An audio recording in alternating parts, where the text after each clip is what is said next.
जो सीएम नासिर साहब आए हैं, हमारे चेयरमैन साहब यहाँ मुश्ताक चाया साहब हैं होटल क्लब के। हमने इसलिए बुलाया है ताकि ये मैसेज पूरी इंडिया में जाए, आपको कोई दिक्कत यहाँ नहीं आई, कोई परेशानी नहीं आए। मिनिस्टर साहब खुद आए हैं आप लोगों के लिए इंटरेक्शन करने के लिए। ये कोई फॉर्मल मीटिंग नहीं है, कोई बिजनेस मीटिंग नहीं है। इसमें हमने एक तो ये जो वाक़ा हुआ उस पर बहुत अफसोस हमें है। पूरी कश्मीर को कंडोलेंस मीटिंग रखी थी हमने कल पूरा कश्मीर बंद रहा, इसलिए फर्स्ट टाइम हिस्ट्री में हुआ कश्मीर बंद रहा। यहाँ बंद रहता था मगर बाकी मुद्दे थे। आज पहली बार ये टूरिस्ट के लिए, और ये अनफॉर्चुनेटली पहली बार हुआ है टूरिस्ट पर हमला हुआ।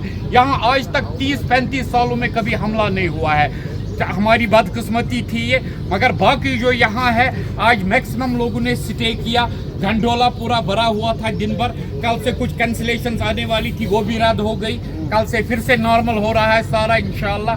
आपकी दुआओं से, आपके सपोर्ट से आप यहाँ से जाएंगे, एक अच्छी मैसेज पूरे हिंदुस्तान को देकर जाएंगे कि कश्मीर आपको बोलना कितने मेहमान नवाज है। पहले हमें आपकी जाने प्यारी है, आप छोड़िए ये हमारा धंधा, हमारे होटल चले या न चले, मगर इंसानियत एक बड़ी बात है। आपस में जो हमारा तालमेल है, हम भी हिंदुस्तान के लोग हैं, आप भी हिंदुस्तान के लोग हैं। मंत्री साहब इस वक्त मीटिंग छोड़कर आए, कैबिनेट की मीटिंग चल रही थी, मगर आप लोग से मिली उम्मीद है जब आप यहाँ से खुशी खुशी जाएंगे, पूरे इंडिया को बोलेंगे वहाँ ऐसा कुछ भी नहीं है कि आप मत जाइए। Not for the promotion of business, just for brotherhood, humanity, भाईचारे के लिए। मैं मुश्ताक साहब से भी रिक्वेस्ट करूंगा, वो थोड़ा सा आपको एक दो चौधरी साहब को। अच्छा, और इसमें दूसरी एक चीज में जो मीडिया को मैं कहना, नासिर साहब से, रियासत के डिप्टी चीफ मिनिस्टर सदर चौधरी साहब, मेरे साथी कैबिनेट मिनिस्टर जावेद अहमद डार साहब, हमारे आप इस होटल्स क्लब के चेयरमैन मुश्ताक चाया साहब, तारिक साहब, बाकी जितने भी टूरिज्म के साथ वाबस्ता यहाँ लोग हैं, आप सबको मेरी तरफ से आदाब, नमस्कार। आप सब ने देखा होगा 3 दिन से हम लोग भी उसी तरह रो रहे हैं जैसे आप लोग रो रहे हैं। ये सदमा जितना आपका है उससे ज़्यादा हमको है। आप लोगों को तो सिर्फ ये सदमा है कि वहाँ हमारी जो जानें ज़ाया हुई, हम लोगों को डबल सदमा है कि ये सारा वाक़ा हमारे यहाँ हुआ। हम लोग अमन की जगह रहे, हमेशा अमन के साथ रहे हैं। हमने पहले भी उग्रवाद को यहाँ से नकारा है, आज भी नकार रहे हैं और आइंदा भी नकार रहे हैं। हम लोगों ने उग्रवाद से मुसीबतें झेली हैं, हम लोग इसके खुद शिकार रहे हैं। हमारे अपने लोग इसमें ज़ाया हुए हैं, कितने लोग हमारे शहीद हुए हैं। अगर हमारी पार्टी की बात करें, हमारे मिनिस्टर, विधायक, कार्यकर्ता कितने हज़ारों में जो है जान दे गए हैं सिर्फ यहाँ हिंदुस्तान का झंडा खड़ा रखने के लिए और इस उग्रवाद के साथ लड़ने के लिए।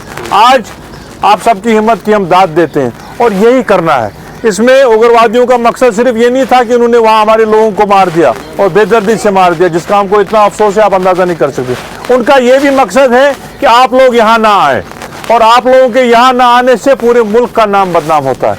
हम लोगों को इसमें सिर्फ अपनी इकोनॉमिक एक्टिविटी नहीं दिखती है, हमको अपना भाईचारा दिखता है पूरे मुल्क में कि आपका आना हमारे लिए बहुत ज़रूरी है।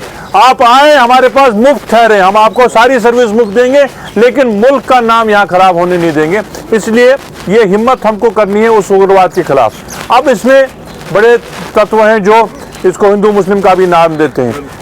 उग्रवाद का कोई न मजहब होता है, न कोई कम्युनिटी होती है, न कोई ह्यूमैनिटी होती है।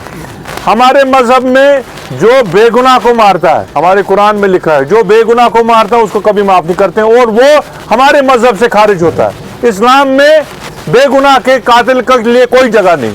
इन्होंने बेगुनाहों को मारा है, उनको मुसलमान का नाम ना देना चाहिए। जैसे अभी हम किसी साथी की बात कर रहे थे, उन्होंने कहा कि इनका नाम मुसलमान हो सकता है लेकिन ये मुसलमान नहीं है। इनको हमारे साथ मत जोड़िए, कश्मीर को उग्रवाद के नाम के साथ मंसूब मत कीजिए। हम उग्रवाद के साथ नहीं हैं, और इनको भी हम बोलते हैं हमारे नाम पे उग्रवाद मत कीजिए। हम अपने मुल्क में ठीक हैं, हम अपने भाईचारे में ठीक हैं, और आप लोगों को भी ये पैगाम पूरे मुल्क में लेना चाहिए। ये हिंदू मुस्लिम की लड़ाई नहीं है, ये हमारे पूरे मुल्क की लड़ाई है। बदकिस्मती से कुछ लोग इसको ये रंगत देना चाहते हैं। आपने खुद देखा होगा, यहाँ का मुसलमान, यहाँ का हिंदू, यहाँ अगर जम्मू में भी देखें, हम लोग सब भाईचारे से रहना चाहते हैं। लेकिन क्या करें, एक मुल्क हमारे पीछे लगा हुआ है, इतने साल से लगा हुआ है, 35 साल से हम ये झेल रहे हैं। आप अंदाज़ा नहीं कर सकते हैं हम लोग किस मुसीबत में हैं। और आप हम चाहते थे कि इससे हम निकल जाएं, हम भी बाकी रियासतों की तरह तरक्की करें, हम भी बाकी हमारे बच्चे भी बाकी जगह पे जो है आराम से रह सकें और अपनी रोज़गार कमा सकें। आज हमको मुसीबत है, ऐसा माहौल बनाया गया है कि बाकी मुल्क में रियासतों में हमारे बच्चे हैं, कोई पढ़ने के लिए गया है, कोई कारोबार के लिए गया है, उन लोगों पे भी मुश्किलात है। क्योंकि होता है जब गुस्से का वो आलम बन जाता है तो सब लोग उसमें उस लपेटे में आ जाते हैं। उनसे भी हमारी अपील है, सारे रियासतों से हमारी अपील है, सारी बरादरी जो हिंदुस्तान की है, चाहे हिंदू है, मुसलमान है, सिख है, ईसाई है, सबसे अपील है कि हमको आज ये दिखा के देना है कि हम एक साथ रह के यूनाइटेड रह के इस उग्रवाद से लड़ेंगे, चाहे हम किसी मजहब के साथ रहें। आप सबका बहुत बहुत शुक्रिया। Thank you.